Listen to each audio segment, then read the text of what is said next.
मैं नमन करता हूँ, इस मिट्टी को नमन करता हूँ, स्थान को नमन करता हूँ कि हमारा एक सपूत्र, बहादुर सपूत, हमारे लिए बहुत ही गर्व की बात है कि नवलपुरा का नाम एक मैसेज जाता है पूरे नौजवानों के अंदर, परिवारों के अंदर कि हमारा बच्चा, हमारा भाई अगर देश के लिए लड़ रहा है तो देश उसका मान और सम्मान दे रहा है। कोई उसको फ्री में कोई चीज बांटने की बात नहीं है, उसको मान और सम्मान जो उसका एक हक है वो हक मिल रहा है, इसलिए एक सम्मान देते हैं। हम स्कूल का नाम बदलते हैं, हम स्कूल का नाम उसके नाम से रखते हैं, हम रोड के ऊपर का नाम उसके रखते हैं, तो उससे एक प्रेरणा मिलती है हमारे नौजवान साथियों कि शहीद ने जिसने देश के लिए लड़ाई लड़ी है वो व्यक्ति का एक मान और सम्मान रहे। मैं इस मौके पर यही निवेदन भी करूंगा हमारे एमएलए साहब से कि यहाँ पानी की भी समस्या है, जल जीवन मिशन में ये चयनित है। मुझे मालूम है कि अभी भारत सरकार की तरफ से पूरे हमारे अलवर जिले के जितने भी टेंडर होने थे, जितने भी उस पर कार्य हो रहे थे, उसके ऊपर कोई न कोई कारण से रोक लगी हुई है, लेकिन हम भी और आप भी, हम दोनों मिलकर लोकसभा में और विधानसभा में इस बात को उठाएंगे कि यहाँ तुरंत हमारे नवलपुरा का सबसे नंबर पहले और पूरे हमारे पूरे जिले के अंदर जितने भी जल जीवन मिशन के काम है वो पूरे हों। एमएलए साहब, आपको मैं धन्यवाद देता हूँ कि आपने घोषणा करी थी और सिर्फ घोषणा ही नहीं, आपने उस काम को इम्प्लीमेंट करा। घोषणाएं बहुत सारी होती हैं और वो पूर्ति नहीं होती हैं, लेकिन जो 5 लाख का जो पार्क और इसकी आपने काम की घोषणा करी थी, वो घोषणा ही नहीं रहकर वो काम पूर्ण भी हुआ है, शुरू भी हुआ और उसके बाद काम वो हुआ है। इसके लिए मैं आपका विशेष रूप से धन्यवाद देता हूं कि आपने उस कार्य को बहुत तेजी से आपने करवाया। ललित जी के गृह विभाग के अंदर मैं मंत्री भी रह चुका हूं और पूरे जम्मू कश्मीर इलाके के अंदर, हमारा लद्दाख इलाके के अंदर और जो हमारा बॉर्डर का इलाका है उसके अंदर मैं खुद जा चुका हूं, आके हमारे जवानों से भी मिल चुका हूं और किन परिस्थितियों के अंदर हमारी फौज वहाँ कार्य कर रही है, काबिल तारीफ है। ये बात बिल्कुल सही है कि कहीं ना कहीं हमारे नौजवान साथियों के अंदर एक निराशा भी है और मुझे याद है कि जब मैं यहाँ परिवार के वहाँ बैठने के लिए आया था तो इस पूरे गांव के अंदर जो नौजवान साथी हैं वो सुबह सुबह दौड़ भी लगाते थे। उनका एक सपना था कि मैं हमारे देश के लिए मैं कुछ कर सकूं, हमारे गांव का नाम हम आगे कर सकें, प्रदेश का नाम आगे कर सकें। लेकिन कहीं ना कहीं अग्निवीर जो स्कीम थी उसके अंदर कुछ कमियां इस तरह की रही हैं, जिसमें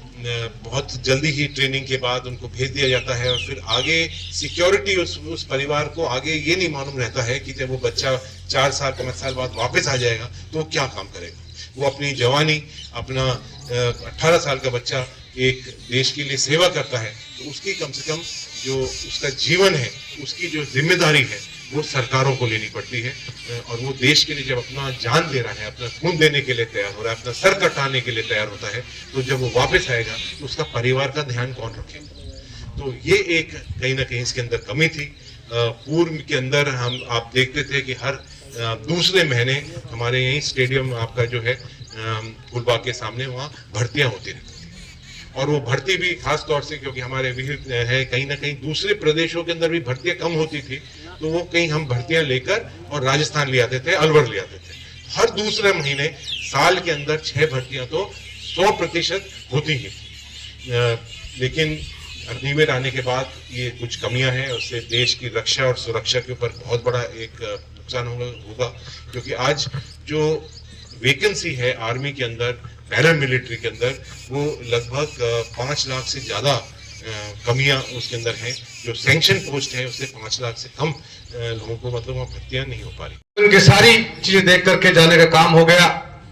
लेकिन साथियों, मैं धन्यवाद देना चाहता हूं आज इस मौके पर आदरणीय भंवर साहब का कि जिन्होंने इन्होंने हमारे अग्निवीर जो साथी लगे थे उनको किसी को भी किसी प्रकार का शहीद का दर्जा देने का इनका कोई प्रावधान नहीं था, लेकिन आदरणीय भंवर साहब की पहल पर राहुल गांधी जी ने देश की संसद में इस मुद्दे को उठाया और विधानसभा में इस मुद्दे को उठाया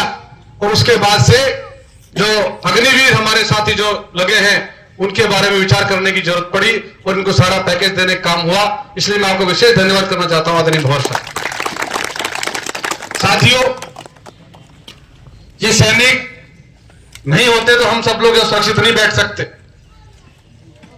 लेकिन एक व्यवस्था थी, उसमें बदलाव इन्होंने करने का काम किया। 4 साल की फौज करने का काम कर दिया।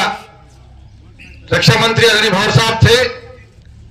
तो बहुत ही ऐतिहासिक काम इस मुल्क के अंदर करने का काम आपने किया। हमारे जिले में भी आपने रक्षा और सुरक्षा को देखते हुए पैरामिलिट्री फोर्सेस के centre, sub centre, ITBP centre, sub centre आपने हर विधानसभा क्षेत्र में खोलने का काम किया। लेकिन उसके बाद इन्होंने 4 साल की फौज करने का काम कर दिया। बेरोजगारी का आलम इतना है कि हर नौजवान साथी ये चाहता कि मैं रोजगार लगूं। लेकिन मैं समझता हूं कि जब कभी दोबारा अवसर मिलेगा और भंवर साहब जैसे हमारे नेता उस कुर्सी पर जाकर फिर दोबारा बैठेंगे, तो जरूर वापस इस अग्निवीर को बंद करके और सामान्य जो फौज की व्यवस्था को चालू करने का काम करेंगे।